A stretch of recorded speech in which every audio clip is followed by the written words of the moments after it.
Welcome aboard, everybody. Welcome to Good Chats for week 69. Um, we have been doing this now for well over 69 weeks, actually, but I missed a few weeks because I was sick. So welcome to everybody aboard. Welcome, Steve. We'll talk about some beer tonight. We'll talk about trains and outdoors. Welcome to Kane's Trains. And welcome to Pete Donaldson. Thanks for coming aboard. Not sure how much railways I've got to talk about tonight. A lot of research projects up in the air, but still waiting for Peeps to get back to me on various things. Plane Train Guy, welcome aboard. O'Malley Tours, thanks for coming. Welcome aboard. Pocket Watch, made it on time tonight. Welcome aboard. Here for a good time, not a long time. And welcome Hunter's Locomotives new number again. He's on his 1831st channel now. And welcome Daryl Phillips. Thanks for coming aboard. So I don't really have much of a plan. Didn't need my list tonight because there's not much on it. If you're wondering what Good Chats is, this is just a collection of like-minded people who like to talk about beer, railways, and the outdoors. We do this every Wednesday.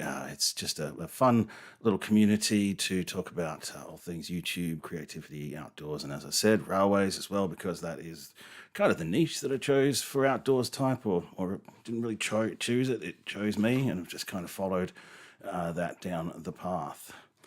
You might have seen the video that I put out during the week of Boambi Creek Railway Bridge. I've been wanting to do a project like that, a storytelling project where it is purely just storytelling for a very long time, and experiment with that. And I think I could do a lot better in terms of understanding the script before I try and read it to camera, but that actually does take a long time to do all those takes, and I've done a whole bunch of takes at any rate, and the last one that I ended up with was the longest continuous take, and yeah, it had plenty of mistakes in it, but it was probably the best one that I was going to get, and I didn't really want to keep overthinking that video.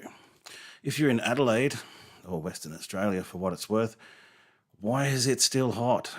It's still so hot and humid, and I think we're just all a little bit over summer now.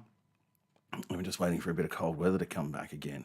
Looking forward to the cool weather to come back again, so all the snakes bugger off, and we can start exploring old railway lines and swishing around in long grass again. I hope you're all well. Let us all know how you're doing and what's been happening this week, and where you've been, what projects you're on to at the moment. I know that Daryl and his Facebook page is still going great. Kane's Trains and his Facebook page is excellent. He's doing really well on that as well, and continuing to just own it on YouTube, which is excellent. One thing I did want to talk about, weird thing happened on my YouTube channel the last couple of days. I ended up losing about 26 subscribers over the last couple of days. And I do have some idea why. I figure YouTube's doing a bit of bot cleaning. Now, if you guys that are out there that have YouTube channels, for example, have you ever experienced anything like that, a sudden large loss of subscribers? The reason for it, I think, is that it's generally all a bot cleanup. So I think it's probably a positive thing for the channel because it tends to give me a clearer picture of what the base level of actual engaged subscribers are. I never really wanted to, I always had a bit of this feeling that when I got like 200 subscribers in a couple of days, I figured that wasn't right, and I figured there would be a reckoning at some stage, and I think that's what we're looking at. And I'm not sure it's hit the bottom yet. I think it still might be a little bit in free fall, but we'll see what happens. The important factor now is the amount of views and the amount of watch time. And they're both still stronger than ever and continuing to grow. So I'm not particularly concerned about the lack of subscribers or the loss of subscribers there. And hopefully it just means the data is a little bit cleaner. Not even in the business channels that I've run before for businesses have I seen this, but that's I guess part of the game, I guess. Um, yeah, it's really easy to give up on YouTube. So I'll address that one first, and hopefully you're still doing the Facebook thing as well, because it is a really tough and somewhat unrewarding process and whole experience to go through over years to do all that work.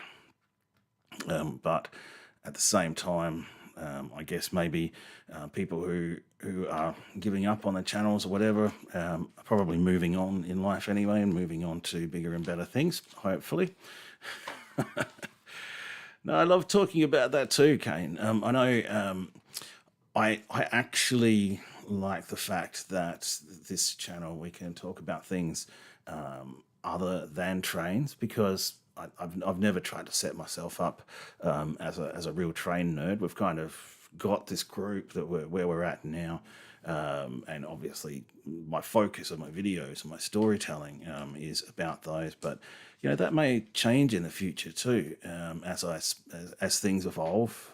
As you would have seen from the old Talem Town videos and an up and coming Palmer Sculpture Festival as well. And yeah, hopefully in future as well, more about what I actually do in real life, which is really heavily connected to the outdoors, camping, and travel. And initially, I wanted to do that with this channel, and like I said, Railway Life. I didn't choose Railway Life. Railway Life chose me. So here we are. I'm presuming, Daryl, that a W class train is a steam train. O'Malley's hooked up his camper tonight and ready to head up the river, straight from work tomorrow. Oh, it's going to be hot, man. Seriously, wow. Hopefully you've got some air conditioning or something in that camper. Going train spotting on Friday, hunters, I see. Friday is hopefully a better day than Saturdays are for train spotting in the Adelaide Hills. Oh, tram. Oh, right. Okay, cool. Yeah, cool. What did it turn up in Perth for? That'd be interesting. Or is that kind of for a historical display, or is it going to be running, or what's going on there? Let's hear all about it from our from our Western Australian correspondent, Daryl Phillips. What's Newport? Where's Newport? Are you off to Newport, Kane? Let us know. I'm definitely not off to Newport. I'm off to Sleeps Hill Tunnel on Saturday afternoon. So I hope to get a bit of footage of that experience so I can bring it to the stream next week. And I can also just keep it up my sleeve, because I do intend to do a video on the main South Line and a more focused video on the Sleeps Hill tunnels. And that's one of the reasons why I'm waiting for summer. I know all the tracks into... yeah, you're right, Hunter. You definitely won't see any trains on a Saturday afternoon. So that's why I'm heading to Sleeps Hill tunnels. And pretty busy weekend it turns out to be. I'll have to look that up, Kane, and maybe put it on the calendar for next year.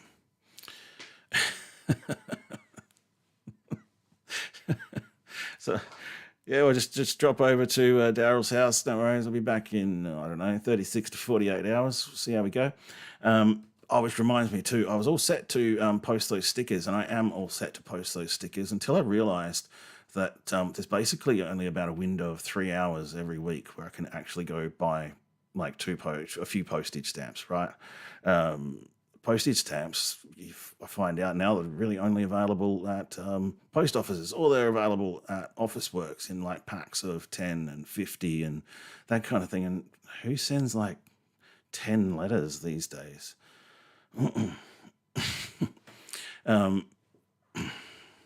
That's okay. We'll make it there in 2 years. In 2 years' time. I remember banging on about building my YouTube channel as Pete Driftdoz and I were in the car going up to Palmer for the Palmer Sculpture Festival many times 2 years ago, and we were banging on about it, both our channels, and here I am 2 years later, about to go back and cover that again. You're a legend, O'Malley. That's awesome. Thanks, mate. Appreciate it.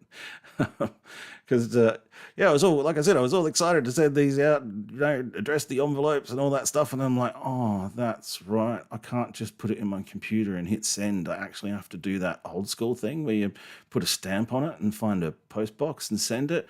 Good morning, good evening, afternoon, good night, Riel. Thanks for coming on board.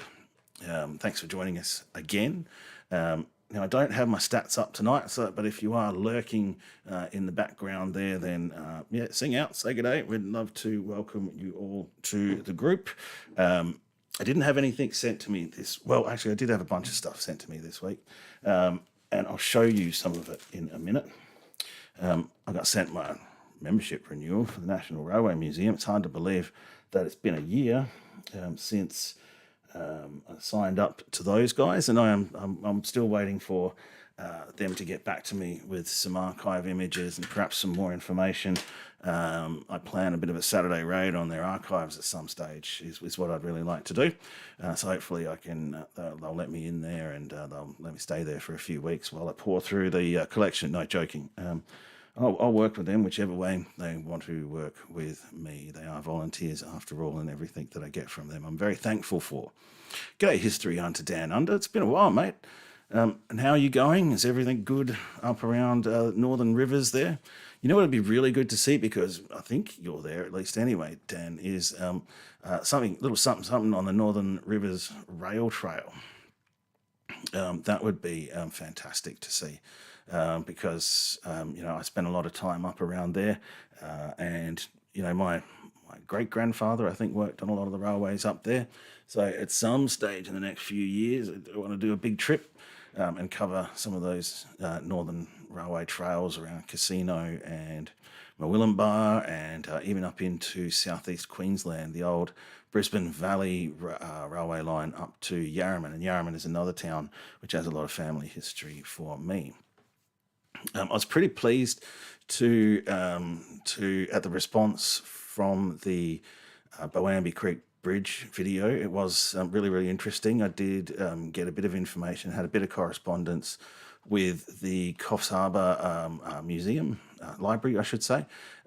And when I published the video, I sent it to them because they asked, and they actually got back to me and asked if they could put the video onto what they call coffscollections.net.au. So it was a real honour to have them ask to put my video in amongst that collection that I'd collected these photos and so much information from. So, and that's kind of what I do the channel for, is kind of to contribute in an altruistic way, perhaps something to the record. Where's Campiel Rail Trail, Kane? I'd love to know. I know an awful lot of stuff, and maybe by the time I'm finished, I'll be an expert. I'm certainly not an expert now. Do I use Google Earth to compare satellite images over the years? I do use Google Earth to compare satellite images over the years where available. I think I did it in the Penfield railway line video as part of the opening map sequence. And, each time I've done these map sequences, I've learned a little bit more about what's available to me in Google Earth, for example, and what's available to me in the animations. And when I'm talking about something that might be about the changes over the years, I really would like to use that more often. Thanks for reminding me.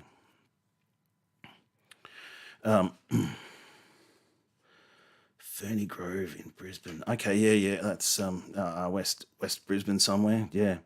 So that's going to take an awful lot of research. So, I've put it off for 2025, I think, at this stage. So there's certainly lots and lots of plans for outdoors type. Certainly not quite ready yet to retire and just follow that dream, but so I have to space it out in between all the work, the real life work that we've got to do to pay for stuff. I found the libraries that I've contacted about research have been fantastic. There's this, and again, that is a facet to the project that I'm doing. Is the I feel like a lot of history is just going to sort of die off in books, given that we all really just use digital references these days. Even when I was doing research for all my projects and whatnot during university a few years ago, these days all your reference materials are just online. That's just the way it's done. And going down into the books is, I think, crazy as it seems, is now going to a new level in terms of researching things. And so perhaps with what you could relate that to what you're doing, Andy, with the footy jumpers and the footy clubs, and I've been seeing all your videos there as well. And what I'm not a fan of, and this used to happen a lot, and what I won't ever do, and I won't judge anybody else for doing it really, but I'm not necessarily a fan of, is videos where people are talking about subjects, or they're videoing something, and they'll say sort of, here we are at this place, and this is what we're looking at here, and then they'll go, I don't know what it is, or I haven't really looked up the information on this one. I tend to avoid saying those kind of things because I do it too. I don't know everything. And sometimes I'm confronted with things that I have no idea what I'm looking at or the history of it or whatever. But ideally, I think these days I'd love to see. This is why we do these channels as well, is to explore more and to dig a little deeper, to use the odd outdoors type cliche. Footage of the Daysborough remains, Maryvale line. Yeah, cool. Are you doing South Queensland as well too? Are you history hunter down under? That'd be awesome. I don't know what the I don't know what the tram event on the 28th of April is. So it'd be really good too, guys, when you're mentioning that stuff, do us a favor and just mention where it is, because a lot of the context is lost online, and we're a bit of a disparate group, all kind of held together by this railway history thread. Definitely do need to catch up and do more collaborations. Kane, I'm still saying this. Definitely need to do a collaboration where I would really love to do a project where two YouTube channels go out and cover the same thing, and see the differences between the two creations and the two different ways of storytelling, and the two or three, for what it's worth, different voices, and have those videos come out at the same time on YouTube. I know it seems a little bit counterintuitive in terms of people making the same content, but I think it'd be a really interesting experiment, a little bit like a sort of sliding doors thing, where we can give people two or three or multiple perspectives on the same event or the same place. G'day Driftos, welcome aboard. Driftos has just found YouTube Shorts, so go check out his channel, and you'll see some of the YouTube Shorts cut out from videos that he's done, put to some pretty cool drum and bass.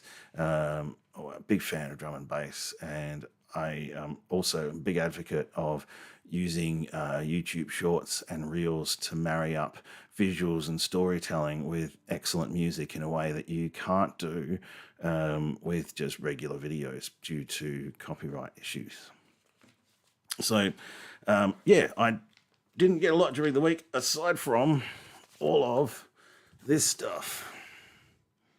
Denise Hunter, who wrote the book that I talked about in the last video, she sent me through, obviously old school, these guys don't email things, they go to a photocopier and put it in the post. And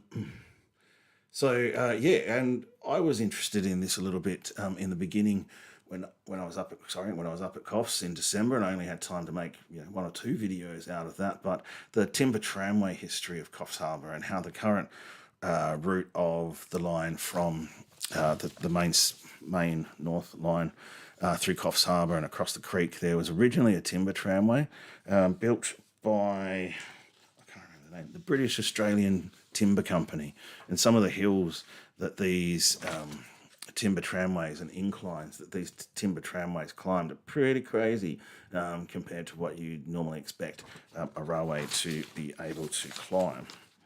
So one of these days, I also will, when I'm up that way, armed with a bit more information from libraries and sources, go back and focus a little bit more on the railways, the timber tramways and whatnot around Coffs Harbour, which is it's just places that I have a lot of history with and I actually know a lot about. This is kind of why, doing different places like Mount Gambier, for example, that's not an area or a region I've had much experience with. So it took a lot of work to understand what was going on there.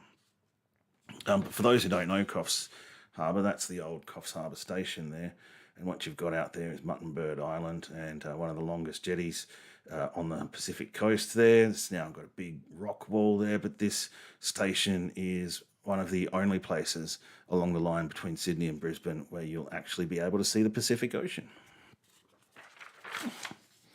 And so we've got a lot of photos there. Here's one of their old favourite memories, Old Misery, the old school train that used to go between the communities from as far south as I think Sawtell and up to Coffs Harbour for kids to go to and from school on the train, because otherwise they would have had to walk an awful long way.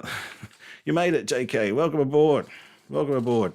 I haven't stuffed anything up so far tonight, although I was running a little bit late because my sound settings, I don't know what's going on with that. We're not going to be able to play any YouTube videos or anything tonight because I can't get the sound to come out of anywhere but the speakers. And I really don't know why. I can't get it to go through the headphones. I was stuffing around with it for 15 minutes and it just got to the point where I was going to take a complete shutdown. And that's not really something that I really want to do 5 minutes out from the stream.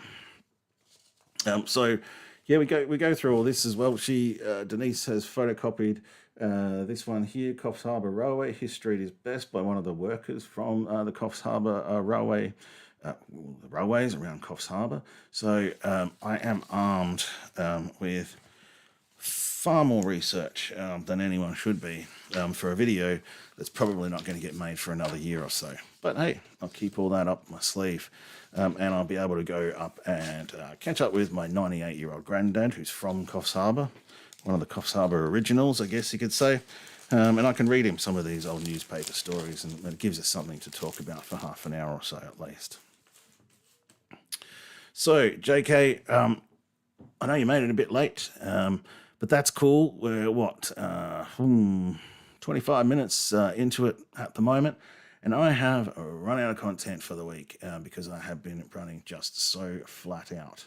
Now, I'll give it a go at least anyway, but I don't think I can get this working properly. Built on top of the piles. Oh, hang on. I know nothing about... Oh, that's working now. Maybe it's just not the title thing that's working, because that was the sound I was getting. Now it's coming through the headphones. All right, let's do this video one more time so I can give my voice a break and we'll go from there. That certificate on the wall there, that is a numeracy award that was awarded to my daughter in year 6 and 7 for outstanding effort by the Rotary Club of Walkerville. So that's a certificate that I'm particularly proud of. I have packed away my degrees and my diplomas, and I'd much rather display some of my kids' achievements on my walls. Okay, so let's go do this. I will change it over. Change the screen over. And we will press play. Welcome back to Outdoors Type, and I'm going to do something a little bit different in this video. I'm going to retell a story which is actually a journal entry by a man named Walter Jordan. I did take the plant outside since the last chat and pulled out a whole bunch of memoirs of early Coffs Harbour, journal bits and entries pieces. by Walter G. Jordan. These But it's had a lot of growth. Collated by Just Denise missed out on a Hunter. couple of weeks of water. These provide an excellent insight into life around the pioneering time of the Coffs Harbour region. So, let's get straight into the story. In this video, I used the new Premiere Pro. Oh God, the screen's not right, is it? I used the new Premiere Pro sound editing Bridge tools. was built. The boring gang under a Mr. Sauron tested the depth the rock was down. He told me himself that in places there was 45 feet of sand, and that you the use cylinder Microsoft would have to Teams and all sit your on the settings rock are to be changed. permanent. But when the bridge was built, evidently the plan was altered and 20 feet piles were driven into the sand.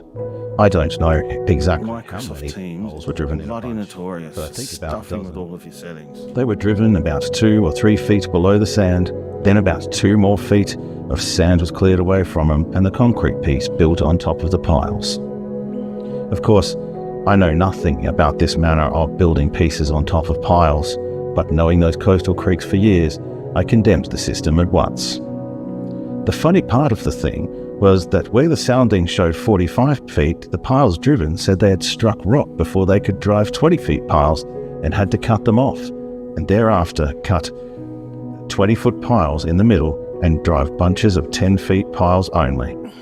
Most of these piles came off my selection, so I know what I'm talking about. When these piles were cut in the middle to 10 feet lengths, I cut many of them as I was working on the bridge at the time. Very shortly after the piles had been finished and the dam, as they are called, was taken away, of course the run of water washed a deep hole around these piers. Soon the hole was 6 or 7 feet deep, and up to 4 or 5 feet of the piles could be seen under the concrete, thus allowing for 2 feet of the pile in concrete and 5 feet of those 10 feet piles showing below, and left only 3 feet of piles in the sand. One day I was alongside the middle pier in my boat, and I caught hold of it to hold my boat while the train passed. To my great surprise, I distinctly felt the whole pier shake and roll. I immediately reported the whole thing to the railway authority and was practically told to mind my own business. They said the bridge was built on the latest system and that it was simply the vibration that I felt, and that to send in such a report of an impossible happening was Oh yeah, that would have been bloody hard work to the railway department. back in Coffs said in Harbour future back then. It was to make actually sure of my a statement fairly before isolated region until This, of course, the was a early smack in the eye. 1900s. It didn't And I take felt off very for many nasty years. about the matter. Many a because it time was I've taken relatively persons to watch the inaccessible. bridge while the train passed, and from the bank it could easily be seen rolling. The whole of the northern part. Shortly afterwards, 1 or 2 drivers reported the bridge unsafe, but no notice was taken. About this time, the Inspector of Fishery was out at Boambi and had brought his father with him.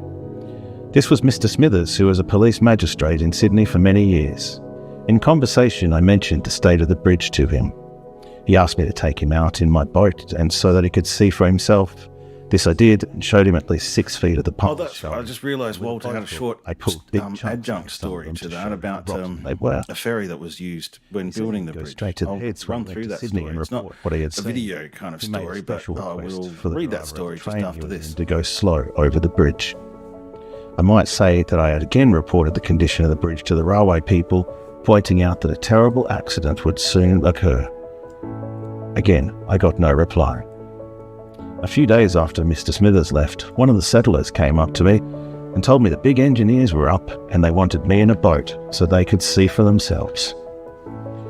I went down and waited most of the day for them, and it was many hours with them, and although I put in a claim for a day's expenses, I got nothing. 4 high hats came, and one big man took me to task straight away. I understand I love his name that. was Simpson. Up to me he came with, "I understand you're a farmer named Jordan and that you've been writing a lot of rubbish about the bridge." Well, that annoyed me greatly, and I went for him like hell. I asked him why they wouldn't investigate my reports. He said they were too silly to consider, as the bridge was built on the specifications of the greatest experts in Australia. He then got reading those specifications. One said the piers were built in 20-foot ironbark piers. I immediately told him that there was not one ironbark pier under the concrete. He turned to the others and said, "What is the use of talking to this man? He does not know pine from ironbark." I told him I was a bush worker all my life, and I knew my timbers like my ABC, and that every pile under the piers were turpentine, and I had cut most of them off my own place. I also said that I'd cut them into 10-foot lengths after being brought to the bridge, and that the pile drivers had I think reported. the best thing about this is tonight is I actually remembered to turn the sound on my YouTube capture. We have the report of Mr. Lawson, he said. Fetch them out, to one who was evidently a clerk of some sort. In a few minutes he was going through them and frowning darkly. Then he asked me if I knew what the depth of the boring was under the other piers. I told him, and then they muttered amongst themselves for a while, and they'd said, "According to these boring reports, you are quite right. Something terrible has happened and we must get further reports, but those piles are ironbark. They're specially specified." I said, "Jump in the boat and I'll soon show you." It was low tide. I anchored the boat and with the boat hook tore off big pieces from the piles where they were showing under the piers. "How's that for ironbark?" I asked. Then I pulled off chunks of cobra-eaten wood off the piles. I noticed one of those piles was swinging and just hanging in the concrete. I struck the boat hook firmly into it and gave it to Simpson and told him to shake the pile. It would wobble about everywhere. To say he was dumbfounded was not saying much. While he looked at it in a dazed sort of way, a drummerfish with a big scar near its tail swam in amongst the piles and went out the other side. "Good God," he said, "it just went through the piers." Just then we heard the I love these stories. train coming, and I grabbed up. And like Kane said earlier about the Watch Camp the Hill bridge I sang out. train You can incident, easily I love see it moving. uncovering these little incidents Simpson and these said, little "Put stories ashore as quick as you can." based around He scribbled a the note, railways, gave and it to I the hope to fiddler, find and more said, as time goes "Wait on. not a second in delivering that." Then they walked away a bit and were talking and pointing and gesticulating between themselves and finally went to their trucks and away without one look in my direction. Nor did I ever hear a word from them. The next train crawled over the bridge, and for many months afterwards, in a few days, a gang of men came and they threw hundreds of bags of cement into the holes around the piers. Then great copper dams were built around them and cleaned out for 10 feet or so, and all filled with concrete. That is the position today, and it appears as if a permanent job has been done of it now. The above is the truth about Boambi Bridge, and it goes to show what great bungling is done by the heads of the department, and of course in most cases, we never hear anything of it. That's the end of that journal entry from Walter Jordan, telling it like it was back then around 1915. I hope you enjoyed this video. It's been a little bit of a different style for me. If you did, then give me a thumbs up and let me know what you liked in the comments. Don't forget to subscribe, and I'll see you in the next video. Catch you then.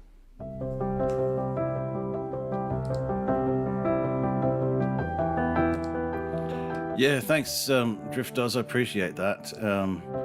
Yeah, I think something's gone on with my computer since last week, where I had all the ducking settings and everything set properly. And then, like I said, I was kind of thrown a little bit because I sat down to prepare for the stream and the sound wasn't coming out of anything but the speakers, which I knew would be trouble. But then I found that obviously this YouTube feed is working. So I'm not sure what's going on there. I'm going to have to investigate that a little bit more. And hopefully the sound is up now. Like I said before, it's probably something like I've done a Teams call or something, and I want to use much stronger words about Microsoft Teams, but yeah, I won't do that here. So immediately after that story comes the next paragraph, and it starts like this. I think there is another incident that happened while Boambi Bridge was being built that is worth recording and goes to show the egotistical opinion that those in command have of themselves. When the bridge was being built, a rough, low-level temporary bridge was built to carry the muck out of the cutting across the creek. It was built much too low, and had a big sea came, it would have been surely washed away. As it happened, none came, but some preferred a boat to cross instead of the bridge. A long double number 8 was stretched across the creek just below the bridge. A long double-ended point was fastened at both ends, and the men would pull themselves across by the wire. As soon as I saw this, I knew an accident would happen. It would have been perfectly safe in still weather, but not with the tide running, and especially the big tides that rush up Boambi Creek. I've stood there and I've seen these tides, and water is rushing past.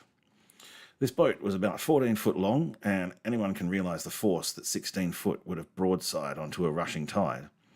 It would swing onto its side, dip under, and feel flat onto the tide, and nothing could possibly hold it.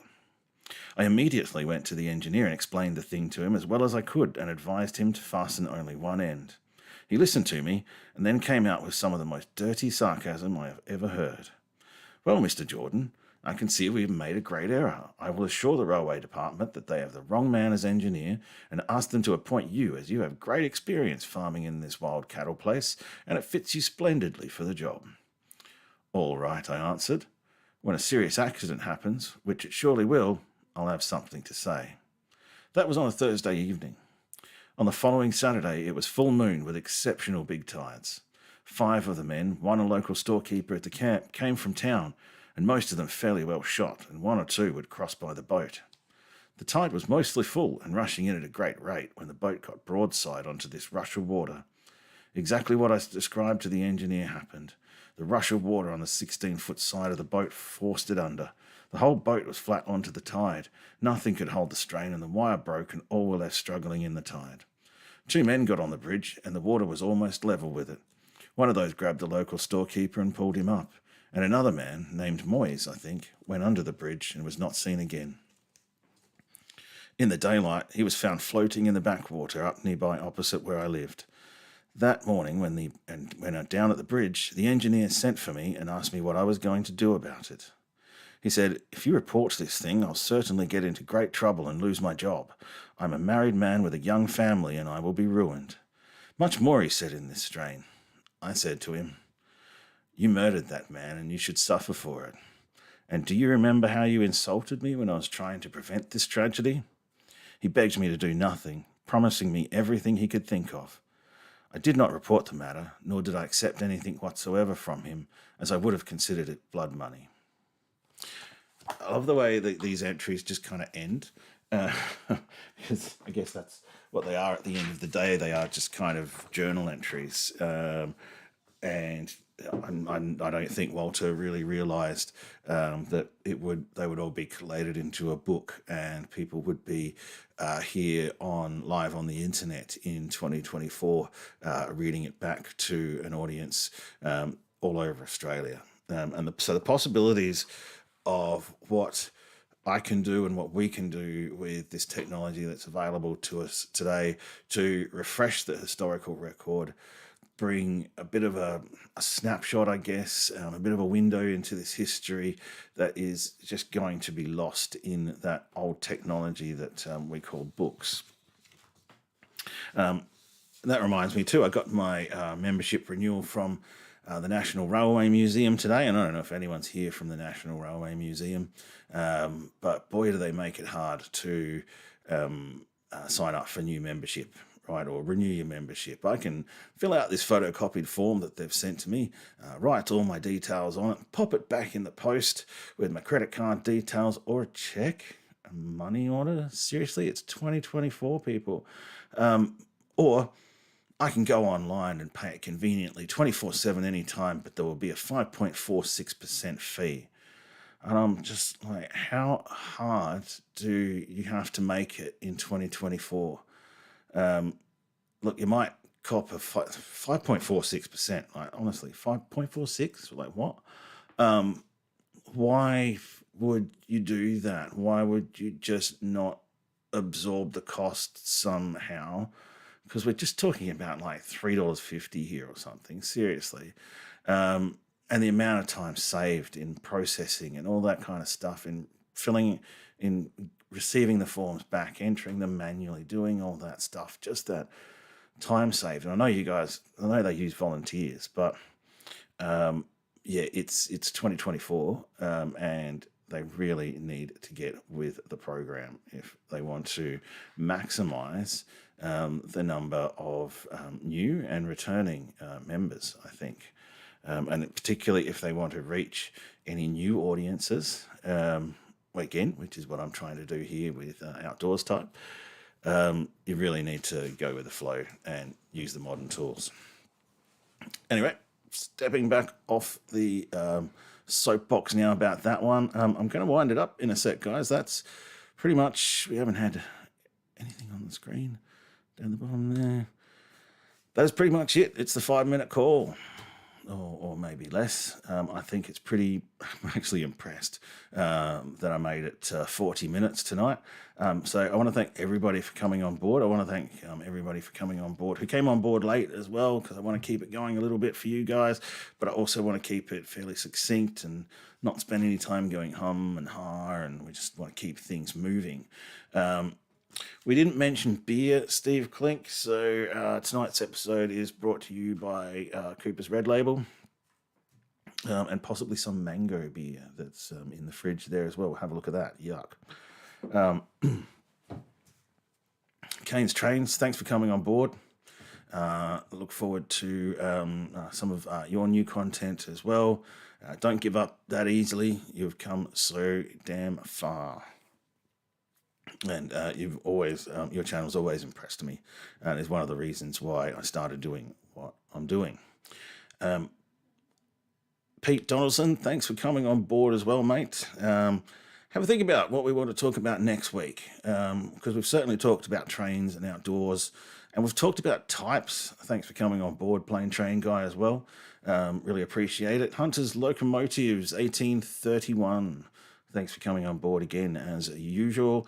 O'Malley Tours, 34ATG. Have a great weekend out there in the Riverland. Try not to melt in the heat. Pocket Watch, thanks for coming on board. Great to see you again. Daryl, stalwart of the group, and also one of the contributors to some of the content. Really appreciate that. Thanks for coming back again, mate. And who else have we had in tonight? We've had, sorry if I miss anyone when I do this as well. It's very easy to miss names and stuff in the chat as I'm going through. Real, thank you. Real, thank you for coming aboard. Appreciate it. Keeping it real. And O'Malley, thanks again, man, for the postage. That's awesome. And if anybody else wants a sticker, just send me $2.99 for the postage, and we'll sort that out. And obviously an address which you can send to me via email or through my Facebook page, Outdoors Time. History Hunter Dan Under, great to see you again too. Hopefully you can find some time to get out there and explore your amazing region of the world, which I'm always slightly envious of you living there. Andy Munro also, again, thanks for coming on board. I was thinking of heading down to Kalangadoo this weekend, but I'm not going to have the time. And I kind of realised that Kalangadoo is like 4.5 hours away from Adelaide, so it's going to at least be an overnight trip. Perhaps I will flag it with you, because I know you're down that way a couple of weeks in advance. So I do want to put Kalangadoo and go and meet Peter Jones, the caretaker of the Kalangadoo Railway Museum as it is now, and do a little bit of video about that. I might head out to Owen this weekend. I've got some contacts in Owen now who might be able to help me a little bit with the history of the railway around Owen, just north of Hamley Bridge, and the region around there as well. There's certainly some things that I haven't explored yet that I would like to go a little bit deeper on in that area. So thanks, Andy Munro. Thanks, Drift Oz, for coming on board. Everyone go check out Drift Oz's channel. It's been renewed. It's reborn. JK, thanks for coming on board. Probably still bloody hot out there in Hillston,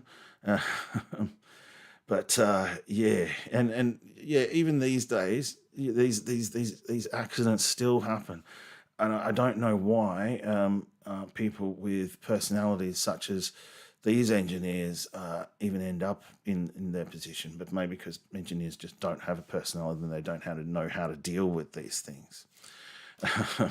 So. Kaznik1, you're on board too. Thanks for coming on board. Really appreciate it. And thanks for your comments on the videos as well. I really do encourage people commenting on the videos because, again, I'm not the expert here. I'm just the doer. I'm out there doing and presenting and trying to invite conversation and comments. So it's really great to have you guys all on board and helping out. And who else have we on? I feel like I've missed somebody. So, yeah, really sorry. But that's it, folks. That's been Good Chats week 69. We can move on to week 70 next week. We are here every Wednesday night at 8:15 p.m. and we will be here again next Wednesday night at 8:15 p.m. So try and stay cool despite the weather. And peace out until next week.